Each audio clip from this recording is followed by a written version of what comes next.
पूरी दुनिया में तेजी से फैल रहा कोरोना का नया ओमिक्रॉन वेरिएंट डेल्टा से करीब 3 गुना ज्यादा संक्रामक है। दुनिया भर के शोधकर्ता और महामारी विशेषज्ञ इस नए वेरिएंट के बारे में जानकारी बटोर रहे हैं।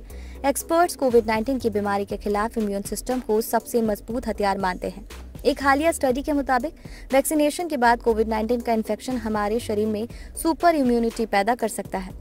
स्टडी बताती है कि ओमिक्रॉन का ट्रांसमिशन रेट और दोबारा संक्रमित करने की क्षमता बहुत ज्यादा है, लेकिन इसमें हॉस्पिटलाइजेशन या मौत का जोखिम डेल्टा से काफी कम है। कई देशों में बूस्टर डोज को ओमिक्रॉन के खिलाफ कारगर बताया जा रहा है। इस बीच वैज्ञानिकों का एक वर्ग ऐसा भी है जो ये पता लगाने में जुटा है कि नेचुरल इन्फेक्शन यानी कोरोना से संक्रमण और वैक्सीनेशन से बनी इम्यूनिटी के खिलाफ ओमिक्रॉन कैसे रिएक्ट करता है। सुपर इम्यूनिटी का कॉन्सेप्ट फिलहाल जांच के दायरे में है, लेकिन ओमिक्रॉन आने के बाद इसे गंभीरता से देखा जा रहा है। क्या है super immunity? Super immunity natural infection से बनी इम्यूनिटी और वैक्सीनेशन से बनी इम्यूनिटी का कॉम्बिनेशन है। वैक्सीन लगवाने के बाद संक्रमित होने वाले मरीजों को सुपर इम्यूनिटी से जोड़कर देखा जाता है, यानी वैक्सीनेट होने के बावजूद जो लोग SARS-CoV-2 से संक्रमित होते हैं उनमें सुपर इम्यूनिटी बनती है। रिपोर्ट्स के मुताबिक सुपर इम्यूनिटी ओमिक्रॉन के खिलाफ जंग में बड़ी काम आ सकती है। सुपर इम्यूनिटी पर शोध और तेज चर्चाओं के बीच कुछ एक्सपर्ट्स इसे हाइब्रिड इम्यूनिटी भी कह रहे हैं। नए वेरिएंट के खिलाफ कारगर है सुपर इम्यूनिटी।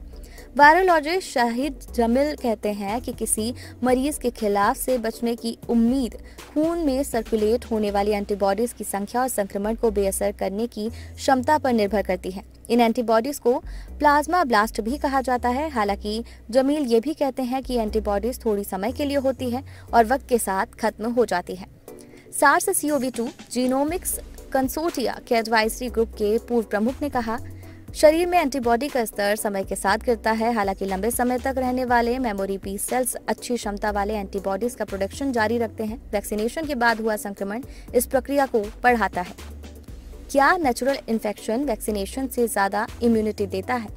इस सवाल के जवाब में डॉक्टर जमील कहते हैं, नेचुरल इन्फेक्शन वैक्सीनेशन की तुलना में ज्यादा बेहतर टी सेल्स रिस्पॉन्स देता है। हालांकि हाइब्रिड इम्यूनिटी पर ज्यादातर रिसर्च ओमिक्रॉन से पहले किए गए थे, इसलिए नए वेरिएंट के खिलाफ इसकी प्रभावशीलता को लेकर स्पष्ट तौर पर कुछ कहना मुश्किल है। कितने समय तक रहती है सुपर इम्यूनिटी?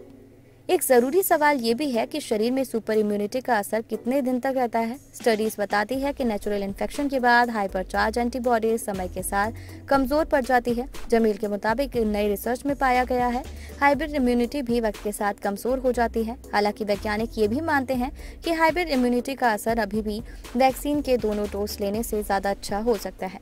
वैक्सीन का बूस्टर डोज इस प्रोसेस को आगे बढ़ाता है।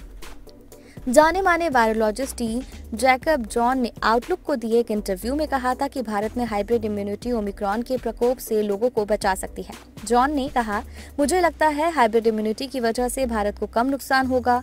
पिछली बार देश में कई लोग अल्फा या डेल्टा वेरिएंट का शिकार हुए थे और अब बड़ी संख्या में लोगों को कम से कम एक डोज के साथ वैक्सीनेट किया जा चुका है। जॉन ने इस पर चिंता जाहिर करते हुए कहा, सुपर या हाइब्रिड इम्यूनिटी सिर्फ तभी काम करती है जब लोग वैक्सीनेट होने के बाद संक्रमित होते हैं। सिर्फ नेचुरल इम्यूनिटी के मामले में कोविड-19 से गंभीर लक्षण और मौत का खतरा ज्यादा होता है, इसलिए वैक्सीन से मिलने वाली इम्यूनिटी पर जोर देना जरूरी है। भारत में अब तक केवल 39.9% जनसंख्या को ही वैक्सीन के दोनों डोज मिल पाए हैं। कोरोना और वैक्सीनेशन से जुड़ी जानकारी के लिए हमारे चैनल को सब्सक्राइब कर लीजिए।